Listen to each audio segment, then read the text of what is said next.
నమస్తే, నేను మీ శివకృష్ణ బోరాడ. యుద్ధ భూమిలో ఇంద్రజిత్తు చేసినటువంటి మాయా యుద్ధం చేత శ్రీరామచంద్రమూర్తితో సహా మొత్తం వానర సైన్యం అంతా కూడా స్పృహ తప్పి పడిపోయినప్పుడు విభీషణుడు ఒక్కొక్కరి పరిస్థితి చూస్తూ ముందుకు వెళ్తున్నప్పుడు జాంబవంతుడు కనిపిస్తే తాత క్షేమమా అని చెప్పేసి జాంబవంతుని అడిగారు.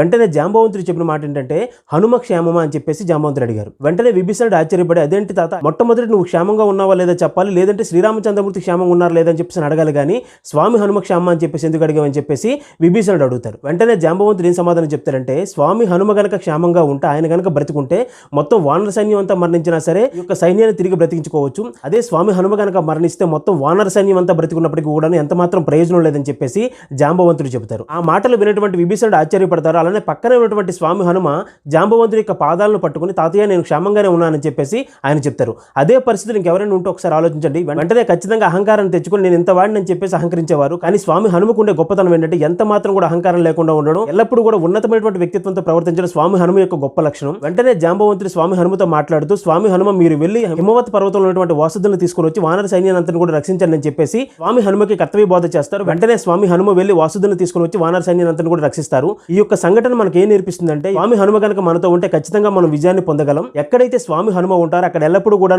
శుభం జయం కలుగుతుందని చెప్పేసి మనకి మహాత్ములు ఎల్లప్పుడూ కూడా చెబుతూ ఉంటారు. కాబట్టి స్వామి హనుమ అనుగ్రహం కలగాలంటే చాలా సులభమైన మార్గం ఏంటంటే నిరంతర శ్రీరామనామ స్మరణ చేస్తూ నిరంతర స్వామి హనుమను స్మరించుకుంటూ ఎల్లప్పుడూ కూడా పరోపకార బుద్ధితో ఉంటే, ఎందుకంటే ఆయన జీవితం మొత్తం కూడాను ఎవరైతే కష్టంలో ఉంటారో వారికి సహాయాన్ని అందించి వారి బాధని తొలగించి వారికి ఆనందాన్ని కలుగు చేస్తారు.